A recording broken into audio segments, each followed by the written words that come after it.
Yeah. This is a warning. That is a direct warning of, yeah, you're not coming in here, Lester. But here's the thing, Jamie. But Lester's going in anyway. Well, listen, I cannot be trapped out of the pasture. I know.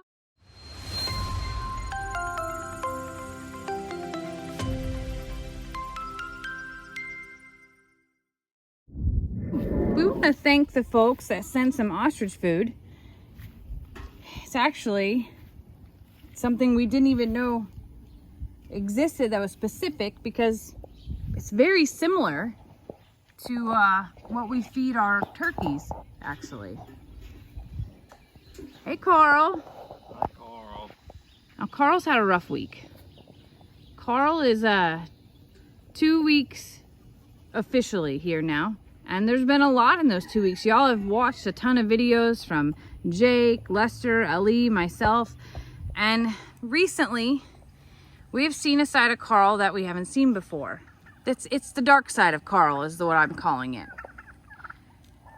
But I've done a lot of research. I've taken a lot of time to think about it. And if y'all saw Lester's video yesterday, oh, look out, Jan.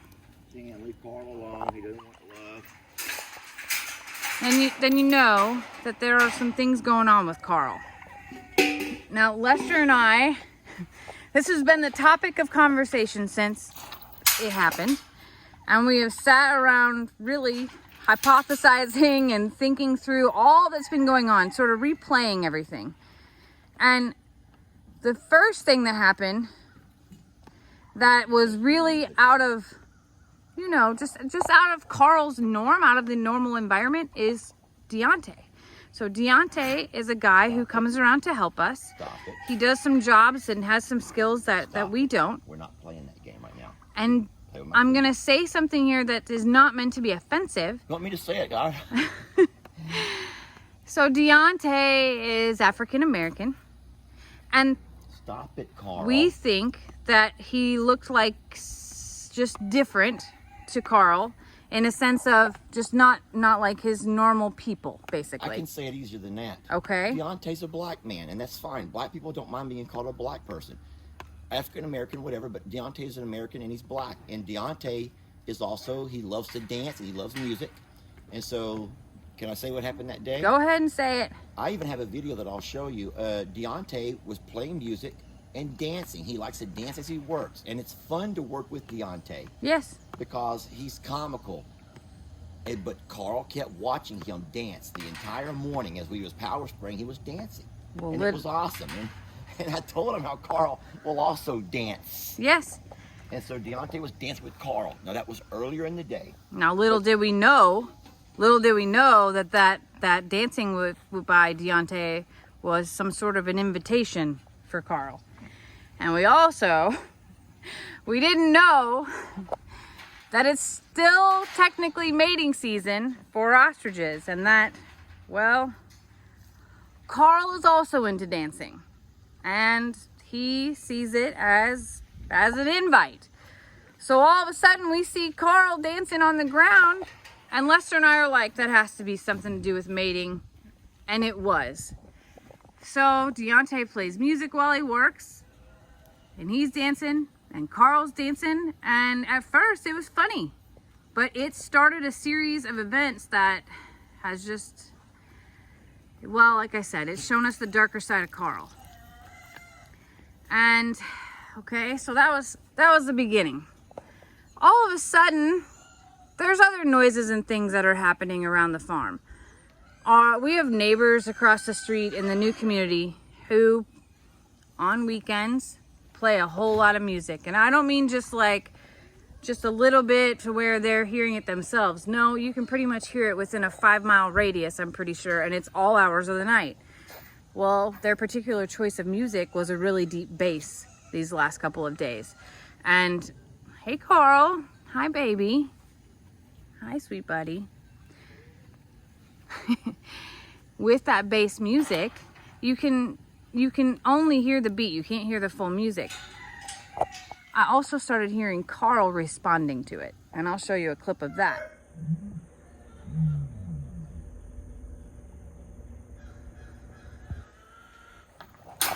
Ostriches, male ostriches, have a really deep It's a mating call. They take 3 breaths, and each time that they exhale, it makes them like it sounds like a bass sound. So here's Carl, already provoked by Deontay dancing and Deontay's music. Deontay leaves and all is fine. Then the neighbors start playing bass music, which to another male ostrich probably sounds like a threat. So here he is thinking that he has competition for his beloved Deontay. And, well, it just kind of spiraled from there. You know, Ellie went into the pasture to make a video, and during all of this, there's different noises going on, and Carl is what we thought agitated. Didn't know that it was like his mating stuff that was going on. Then it happens to Jake, and then of course you saw what happened to Lester on video. And what we don't fully know is, was he trying to court them, or was he threatened by them? Now, ostriches, just like the rest of the animals, have a very keen sense of male versus female. And it's generally not confused. There's no gender confusion on that behalf, because they can sense the hormones that come out. So, okay, y'all know that Lester's been taking testosterone pellets, or had a procedure that involved testosterone pellets. So I mean, and Jake and Ellie are young. I'm guessing, this is my theory here. I'm guessing that Carl sensed the testosterone, because Carl has not been aggressive towards me at all. In fact, last night, I was the only one that was able to go into the pasture without him doing exactly what he's been doing. And at first we thought, okay, it's just because I didn't have a camera in my hand or whatever. But even today, he's doesn't care what I'm doing, but he cared, as you saw, what Lester was doing when he was in the pasture. So we're learning here, and I know now that mating season is from April to September, generally. I'm sure it changes in different parts of, depending on the weather as well, and that's a general guess. So we're almost at the end of it, but there's no Worms, anyone? there's no female here for Carl, sadly, and I'm not it. So we just have to get through that season and know what we're working with, and we're not oblivious to the fact that he may not work out in the little's pasture that we're in and out of during that time. But we're starting to notice his demeanor and his gestures whenever this is happening. His wings get really big, and then he squats down on one knee and dances. But, you know, at first I thought, well, the rest of our animals go through this. There's times where Cornholio won't even let me in the pasture. There's times where Ringo's a jerk and things just agitate them. And even last night, we're baling hay across, in Uncle Raleigh's pasture. Joanne was mowing. And there's been other videos where Carl is agitated by what's outside his fence line.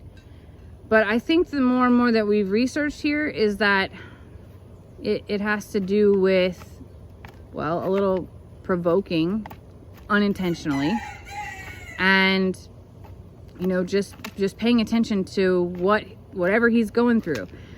And I'm gonna say something else I'm not trying to be mean here, but okay, Carl's brain is smaller than his eyeballs. Carl doesn't have like this deep thinking that's going on. Carl is acting out of instinct, and that's nature. They're one of the most instinctive animals on the planet, and because they're also the closest to dinosaurs, our own little baby T-Rex here running around.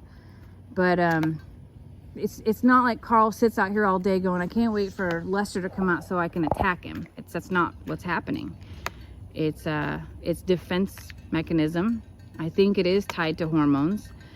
One more fun fact. Before even all of his motions and gestures, the more red his legs are and his beak is, the more warning it is for us to not go in here. Similar to Cornholio's snood and waddle, if you remember that, Lester. Oh, I remember. All right, I'm going to put this stuff around.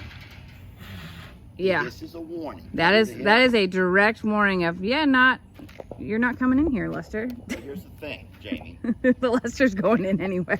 Well, listen, I cannot be trapped out of the pasture. I know, none of us can. And so I'm not going to give up on Carl, but I think it's kind of like a horse or any animal. I agree with that. You can't just let it control you. Yes. And We've if we always have to said. if we have to move Carl to a different pasture, then we will. I don't want to. Yeah. Back up. I'm coming in. We have always said that we can't let one animal dominate and run the sanctuary, and we won't do that. I'm not going to do that. I'm not going to fight you, Carl. I'm not going to fight you. You're going to let me pour this corn out. Everybody's hungry. Everybody wants to buy the corn. So Lester was clever there. He put all the worms on top of that corn for Carl to nibble on, and then came in. And once Carl got the message that you weren't backing down, well, there's Ringo. Ringo's a whole other story. We haven't figured out what provokes Ringo. But what I was saying is, once Carl got the message that Lester was not letting him be in charge, he backed down. He completely stopped. So I consider that progress. And guys, we're learning. We really are. And this happens with every new animal we get, whether it be a chicken or a turkey or an alpaca, a donkey, a horse, whatever it is. It doesn't even matter that it's a different type of animal. Every animal goes through this.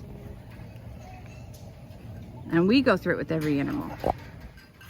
That was good, babe.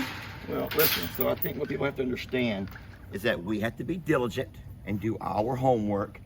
And unfortunately, there's not a whole lot of homework you can do with animals that are lesser known, if that makes any sense to you. It's true. It's easy to find 1,000 folks online who know what to do about a horse. Yeah. Or who know what to do with goats, but the ostrich it's not as many. So, and it doesn't matter. I'll also say this. It doesn't matter what we read on Google.